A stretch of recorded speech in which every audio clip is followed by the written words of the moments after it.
Feliz y bendecido día, aprendiendo un curso de milagros. El secreto de la verdadera oración es olvidarte de las cosas que crees necesitar. Pedir algo específico es igual que ver el pecado primero y luego perdonarlo. Del mismo modo, al orar pasas por alto tus necesidades específicas, tal como las ves, y las dejas en manos de Dios.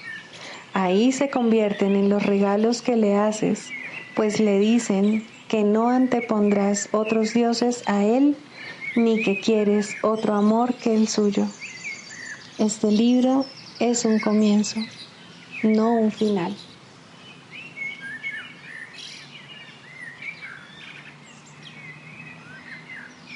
Del prefacio que postula, párrafo 11.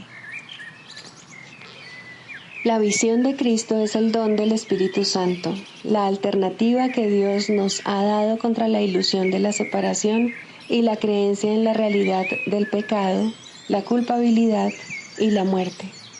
Es la única corrección para todos los errores de percepción, la reconciliación de los aparentes opuestos en los que se basa este mundo. Su benévola luz muestra todas las cosas desde otro punto de vista, reflejando el sistema de pensamiento que resulta del conocimiento y haciendo que el retorno a Dios no solo sea posible, sino inevitable. Lo que antes se consideraba una injusticia que alguien cometió contra otro, se convierte ahora en una petición de ayuda y de unión. El pecado, la enfermedad y el ataque se consideran ahora percepciones falsas que claman por el remedio que procede de la ternura y el amor. Las defensas se abandonan porque donde no hay ataque no hay necesidad de ellas. Las necesidades de nuestros hermanos se vuelven las nuestras porque son nuestros compañeros en la jornada de regreso a Dios. Sin nosotros, ellos perderían el rumbo. Sin ellos, nosotros jamás podríamos encontrar el nuestro.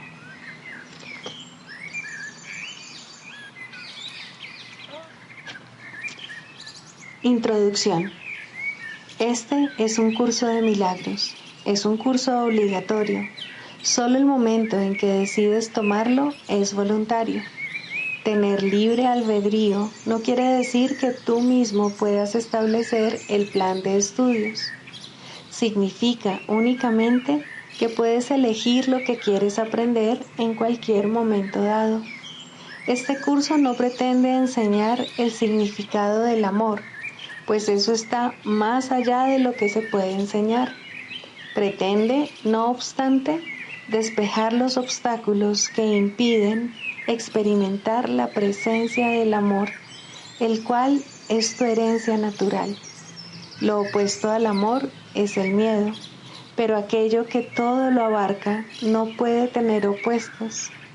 Este curso puede, por lo tanto, resumirse muy simplemente de la siguiente manera. Nada real puede ser amenazado. Nada irreal existe. En esto radica la paz de Dios.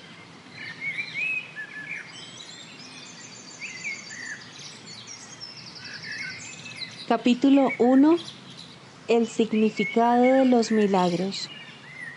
Primero, principios de los milagros. Principio 17. Los milagros trascienden el cuerpo, son cambios súbitos al dominio de lo invisible, más allá del nivel corporal. Por eso es por lo que curan.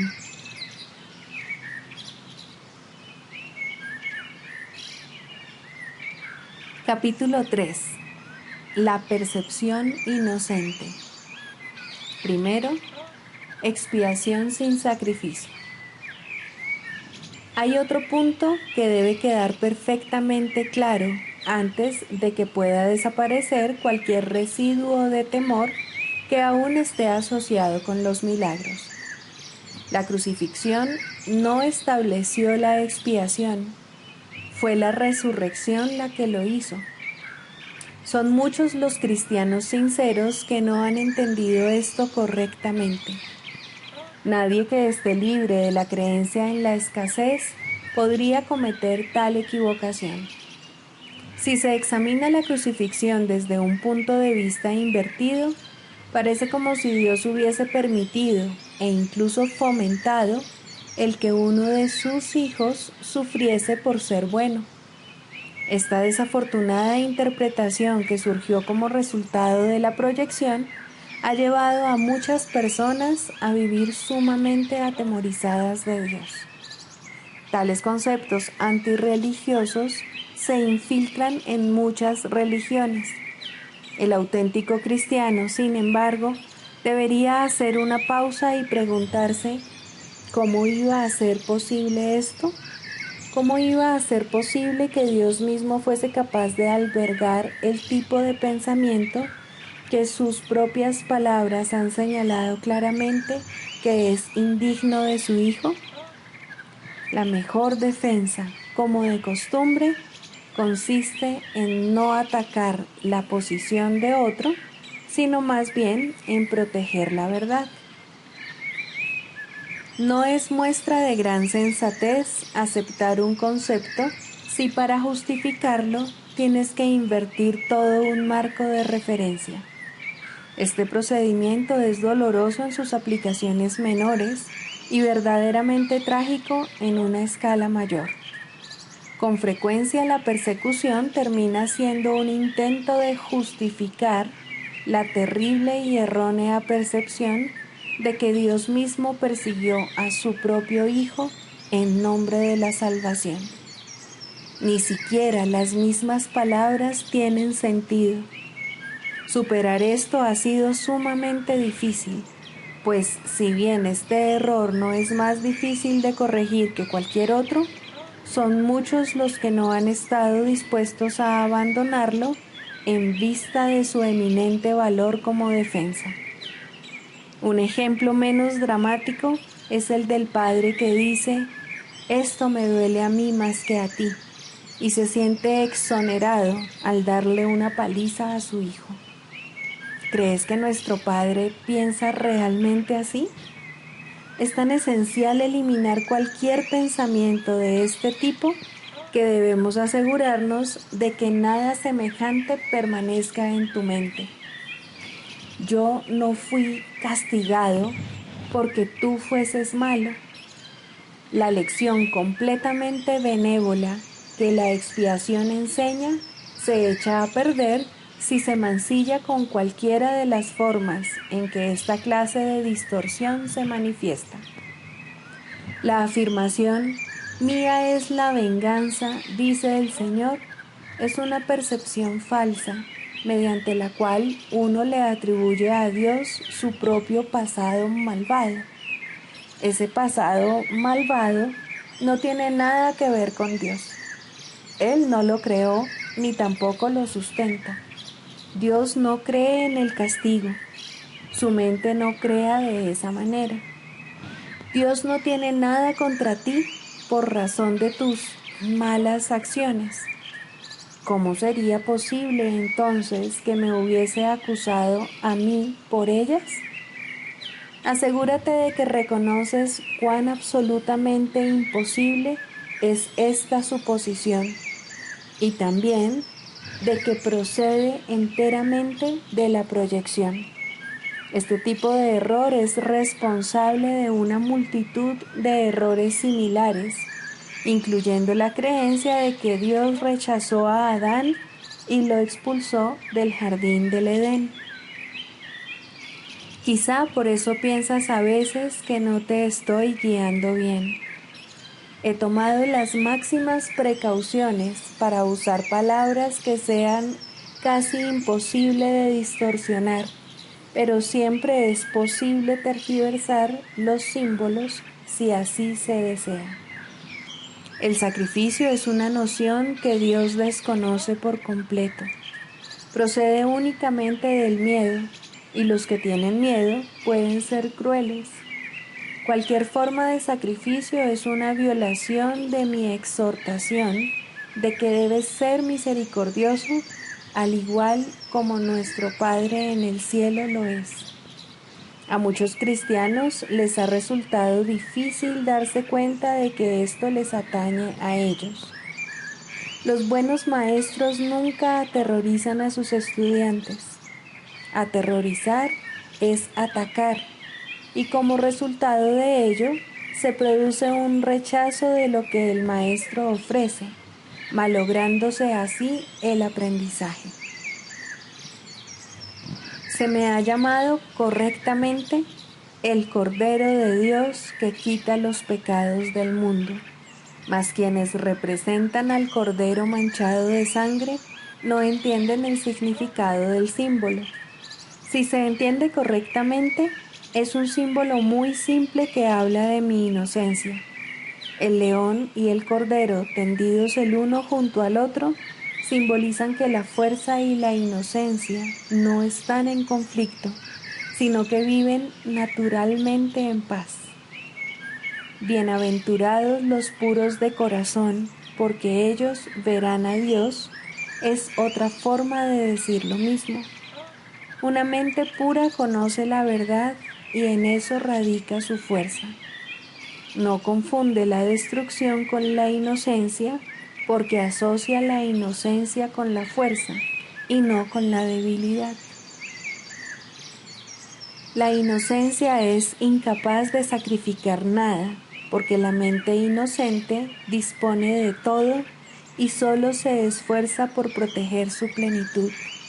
No puede proyectar, tan solo puede honrar a otras mentes, porque honrar a otros es el saludo natural de los verdaderamente amados hacia los que son como ellos. El Cordero quita los pecados del mundo en el sentido de que el estado de inocencia o gracia es uno en que el significado de la expiación es perfectamente obvio. La expiación carece por completo de ambigüedad.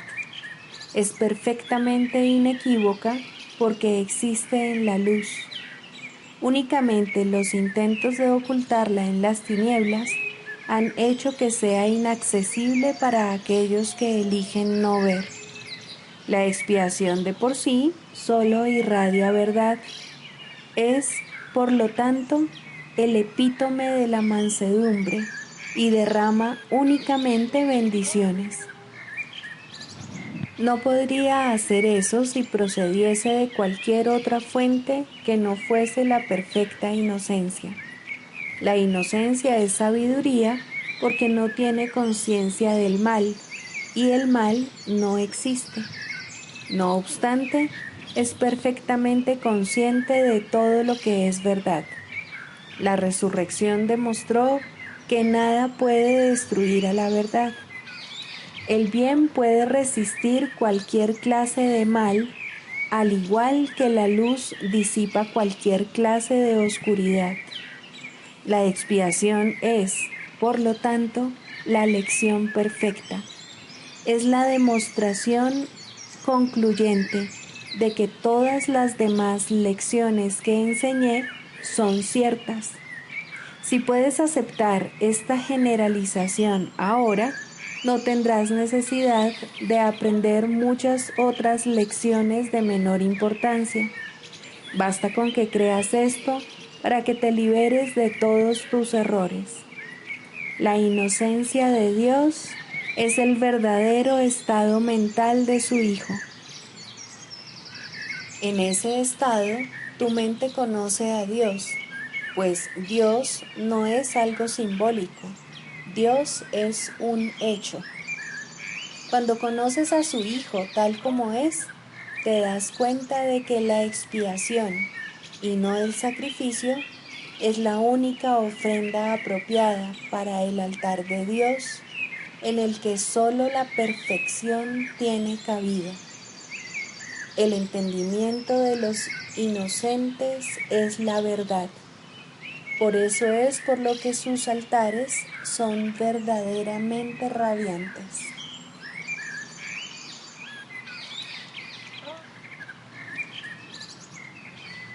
Libro de ejercicios, lección 195.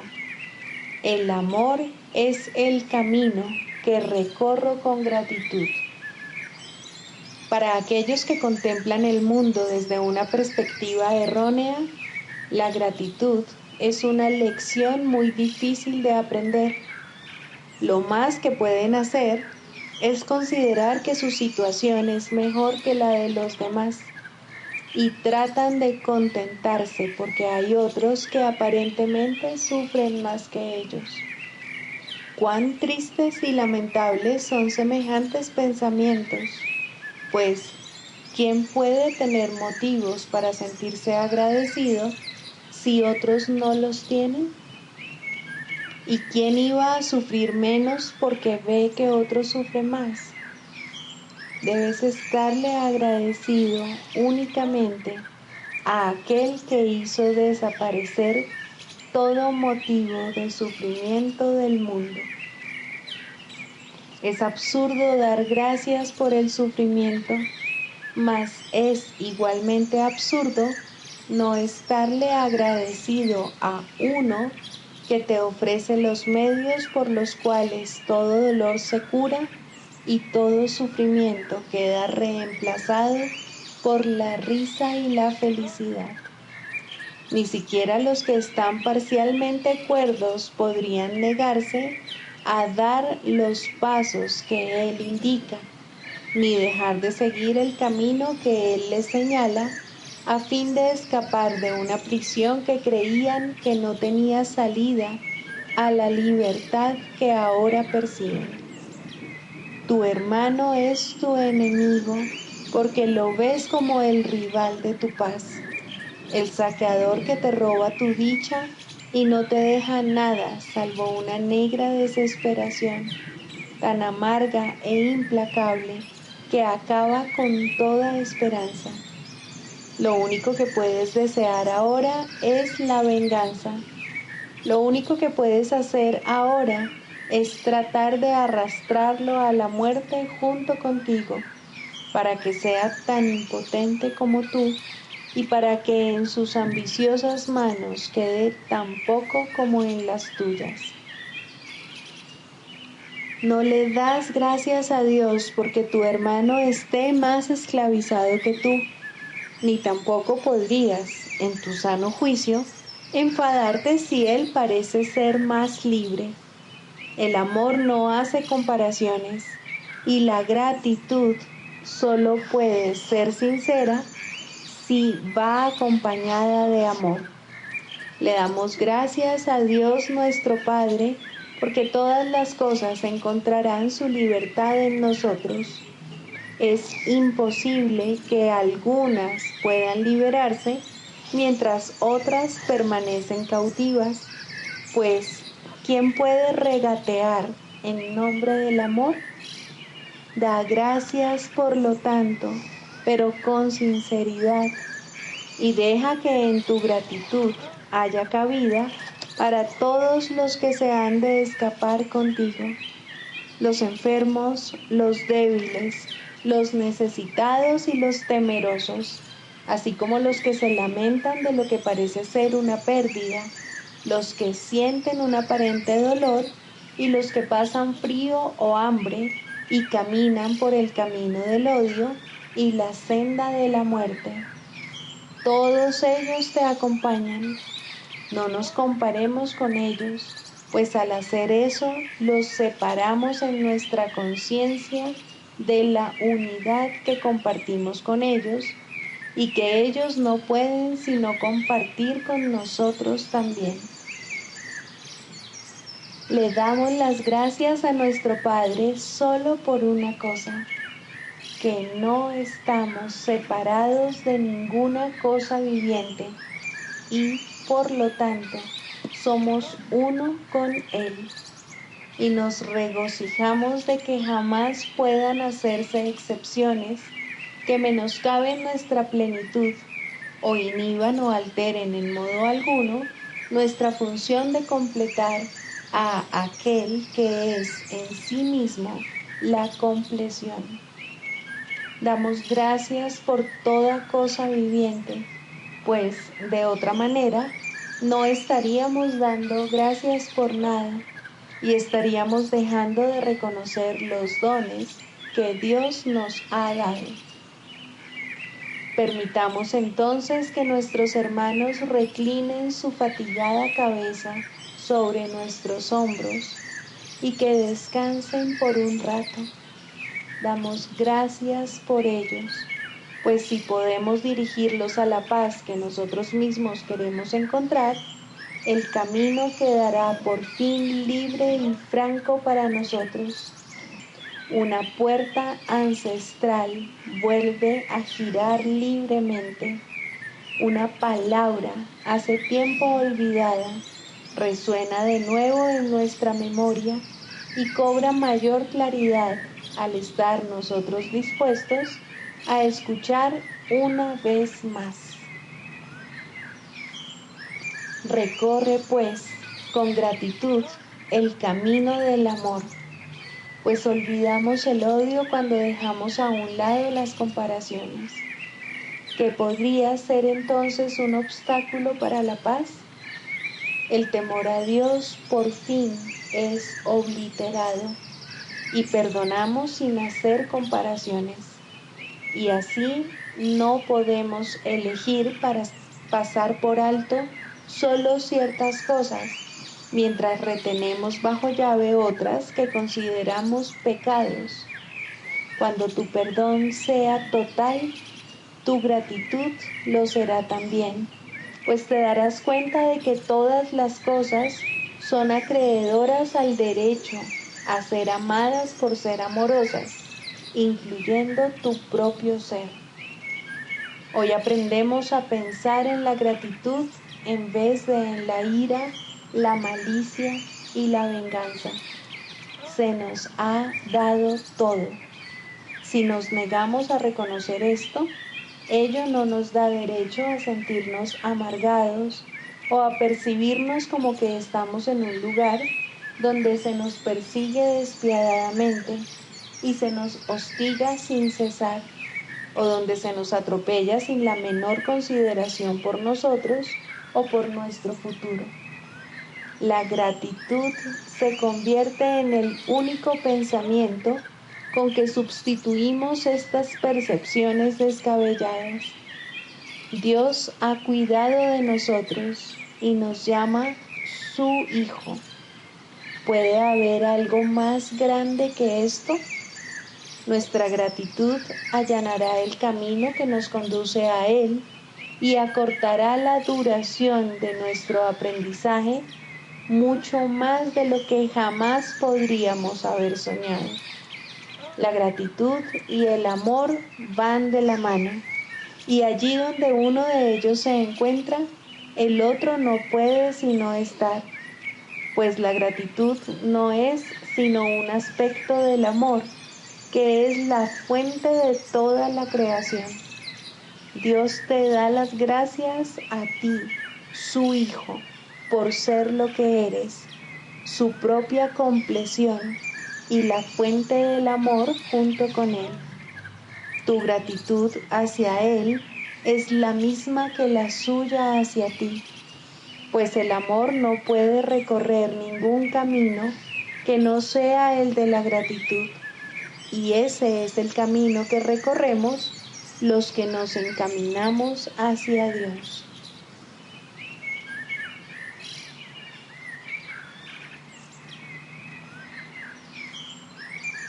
Del Manual para el Maestro, pregunta 4. ¿Cuáles son las características de los maestros de Dios? 4. Mansedumbre. Para los maestros de Dios, el daño es algo imposible. No pueden infligirlo ni sufrirlo. El daño es el resultado de juzgar. Es el acto deshonesto que sigue a un pensamiento deshonesto. Es un veredicto de culpabilidad contra un hermano y por ende contra uno mismo. Representa el fin de la paz y la negación del aprendizaje. Demuestra la ausencia del plan de aprendizaje de Dios y el hecho de haber sido sustituido por la demencia. Todo maestro de Dios tiene que aprender, y bastante pronto en su proceso de formación, que hacer daño borra completamente su función de su conciencia. Hacer daño le confundirá y le hará abrigar sospechas y sentir ira y temor. Hará que le resulte imposible aprender las lecciones del Espíritu Santo. Tampoco podrá oír al Maestro de Dios, quien solo puede ser oído por aquellos que se dan cuenta de que hacer daño, de hecho, no lleva a ninguna parte y de que nada provechoso puede proceder de ello. Los maestros de Dios, por lo tanto, son completamente mansos. Necesitan la fuerza de la mansedumbre, pues gracias a ella, la función de la salvación se vuelve fácil. Para los que hacen daño, llevar a cabo dicha función es imposible. Pero para quienes el daño no tiene significado, la función de la salvación es sencillamente algo natural. ¿Qué otra elección, sino esta, tiene sentido para el que está en su sano juicio? ¿Quién, de perseguir un camino que conduce al cielo, elegiría el infierno? ¿Y quién elegiría la debilidad que irremediablemente resulta de hacer daño cuando puede elegir la fuerza infalible, todo abarcante e ilimitada de la mansedumbre? El poder de los maestros de Dios radica en su mansedumbre, pues han entendido que los pensamientos de maldad no emanan del Hijo de Dios ni de su Creador. Por lo tanto, unen sus pensamientos a aquel que es su fuente, y así su voluntad, que siempre fue la de Dios, queda libre para ser como es.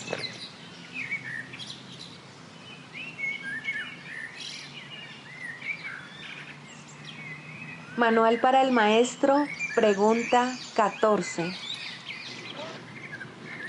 ¿Cómo acabará el mundo? ¿Puede realmente tener fin lo que no tiene principio? El mundo acabará en una ilusión, tal como comenzó. Su final, no obstante, será una ilusión de misericordia, la ilusión del perdón completa, sin excluir a nadie, y de una ternura ilimitada. Lo cubrirá ocultando toda maldad, encubriendo todo pecado y acabando con la culpabilidad para siempre. Así acabará el mundo al que la culpabilidad dio lugar, ya que al no tener ningún propósito, desaparecerá. El origen de las ilusiones es la creencia de que tienen un propósito, de que satisfacen alguna necesidad o de que conceden algún deseo. Si se perciben como desprovistas de propósito, dejan de verse. Al reconocerse su inutilidad, desaparecen. ¿De qué otra manera, si no, terminan todas las ilusiones? Se llevaron ante la verdad y la verdad no las vio. Simplemente pasó por alto lo que no tenía sentido. Mientras el perdón no sea completo, el mundo seguirá teniendo un propósito. Es el hogar donde nace el perdón, donde crece y donde se vuelve más fuerte y abarcador. Aquí se le alimenta, pues es aquí donde se le necesita. Es benévolo Salvador, nacido donde el pecado fue concebido y donde la culpabilidad parecía real. Este es su hogar, porque aquí ciertamente se le necesita. Él trae consigo el fin del mundo. Es a su llamada a la que los maestros de Dios responden, dirigiéndose a Él en silencio para recibir su palabra. El mundo acabará cuando también todas las cosas que hay en él hayan sido correctamente juzgadas mediante su juicio. El mundo acabará con la bendición de la santidad sobre él. El mundo desaparecerá cuando ya no quede ni un solo pensamiento de pecado. No será destruido ni atacado y ni siquiera sufrirá el más mínimo rasguño. simplemente dejará de parecer que existe. Ciertamente parece que esto se encuentra muy, pero muy lejos en el futuro. Cuando ya no quede ni un solo pensamiento de pecado, parece ser un efecto, un objetivo a largo plazo. Pero el tiempo se detiene y sirve al objetivo de los maestros de Dios. En el instante en que cualquiera de ellos acepte la expiación para sí mismo, no quedará ni un solo pensamiento de pecado. Perdonar un solo pecado no es más fácil que perdonarlos todos. La ilusión de que hay grados de dificultad es un obstáculo que el Maestro de Dios tiene que aprender a pasar y dejar atrás. Un pecado que un Maestro de Dios perdone completamente puede consumar la salvación. ¿Puedes comprender esto? No. Esto no tiene ningún sentido para los que están aquí. Sin embargo, es la lección final con la que se restaura la unidad. Esto va en contra de la manera de pensar del mundo, pero recuerda que el cielo también va en contra. El mundo acabará cuando su sistema de pensamiento se haya invertido totalmente. Hasta entonces, algunos fragmentos de su totalidad darán todavía la impresión de tener sentido. La lección final, que trae consigo el fin del mundo, no puede ser captada por aquellos que aún no están preparados para abandonar el mundo e ir más allá de su limitado alcance. ¿Cuál es entonces la función del Maestro de Dios con respecto a esta lección final? Simplemente tiene que aprender cómo considerarla y estar dispuesto a encaminarse en esta dirección. Necesita confiar simplemente en que si Dios le dice que esta es una lección que él puede aprender, es porque la puede aprender. No juzga si es difícil o fácil. Su maestro se la señala y él confía en que él le enseñará cómo aprenderla. El mundo acabará con alegría porque es un lugar triste. Cuando la alegría haya llegado, el propósito del mundo habrá terminado. El mundo acabará en paz, porque es un campo de batalla. Cuando la paz haya llegado, ¿qué propósito podrá tener el mundo? El mundo acabará entre risas, porque es un valle de lágrimas. ¿Quién puede seguir llorando allí donde hay risa? Y solo el completo perdón da lugar a todo esto para bendecir al mundo. El mundo partirá en bendiciones, pues no acabará como comenzó. Convertir el infierno en cielo es la función de los maestros de Dios, porque lo que enseñan son lecciones que reflejan al cielo. Siéntete ahora por un momento con verdadera humildad y date cuenta de que puedes hacer todo lo que Dios desea que hagas. No seas arrogante, ni digas que no puedes aprender su programa de estudios. Su palabra afirma lo contrario. Su voluntad se hará, no puede ser de otra manera. Y da gracias de que así sea.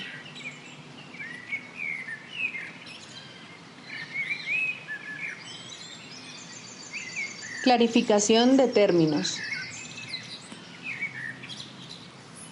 El perdón, la faz de Cristo. El perdón es el medio que nos lleva a Dios y que nos permite alcanzarle, mas es algo ajeno a Él. Es imposible concebir que algo creado por Él pueda necesitar perdón. El perdón, entonces, es una ilusión, pero debido a su propósito, que es el del Espíritu Santo, hay algo en ella que hace que sea diferente. A diferencia de las demás ilusiones, nos aleja del error en vez de acercarnos a él. Al perdón podría considerársele una clase de ficción feliz, una manera en la que los que no saben pueden salvar la brecha entre su percepción y la verdad. No pueden pasar directamente de la percepción al conocimiento, porque no creen que esa sea su voluntad. Esto hace que Dios parezca ser un enemigo en lugar de lo que realmente es, y es precisamente esta percepción de mente la que hace que no estén dispuestos a simplemente ascender y retornar a Él en paz. Y de este modo necesitan una ilusión de ayuda, porque se encuentran desvalidos, un pensamiento de paz porque están en conflicto. Dios sabe lo que su Hijo necesita antes de que Él se lo pida. Dios no se ocupa en absoluto de la forma, pero al haber otorgado el contenido, su voluntad es que se comprenda, y eso basta. Las formas se adaptan a las necesidades, pero el contenido es inmutable, tan eterno como su creador. Antes de que el recuerdo de Dios pueda retornar, es necesario ver la faz de Cristo. La razón es obvia. Para ver la faz de Cristo se requiere percepción. El conocimiento no es algo que se pueda ver, pero la faz de Cristo es el gran símbolo del perdón, es la salvación, es el símbolo del mundo real. El que la ve deja de ver el mundo. Está tan cerca ya del umbral del cielo como es posible estar mientras aún esté afuera. Mas desde ahí, un paso más basta para entrar. Es el paso final, y ese se lo dejamos a Dios. El perdón es un símbolo también, pero en cuanto que símbolo exclusivo de la voluntad del Padre, no puede ser dividido. Y así, la unidad que refleja se convierte en su voluntad. Eso es lo único que aún está en el mundo en parte y que, al mismo tiempo, es el puente que conduce al cielo. La voluntad de Dios es lo único que existe. Lo único que podemos hacer es pasar de la nada al todo, del infierno al cielo. ¿Es esto una jornada? No, en verdad no lo es, pues la verdad no va a ninguna parte. Pero las ilusiones cambian según el lugar o la época. El paso final no es más que otro cambio. Por ser una percepción, es en parte irreal. Sin embargo, esa parte desaparecerá. Lo que entonces quedará será la paz eterna y la voluntad de Dios. Ahora ya no hay deseos, pues los deseos cambian. Incluso lo que una vez se deseó puede volverse indeseable. Esto es así porque el ego jamás puede estar en paz. Pero la voluntad es constante por ser el don de Dios, y lo que Él da es siempre como Él mismo. Este es el propósito de la faz de Cristo. Es el regalo de Dios para la salvación de su Hijo. Contempla únicamente esto y habrás sido perdonado. Cuán hermoso se vuelve el mundo en ese instante en el que ves la verdad acerca de ti mismo reflejada en Él. Ahora estás libre de pecado y contemplas tu impecabilidad. Ahora eres santo y así lo percibes. Y ahora la mente retorna a su Creador, la unión de Padre e Hijo, la unidad de unidades que se encuentra detrás de toda unión, aunque más allá de todas ellas. No se ve a Dios, sino que únicamente se le comprende. No se ataca a su hijo, sino que se le reconoce.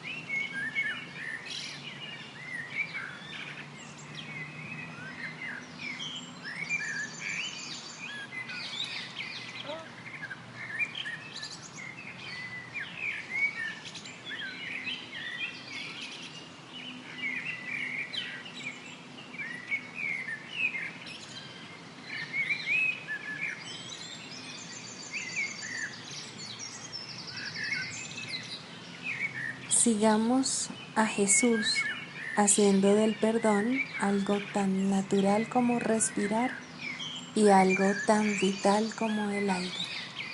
Amén.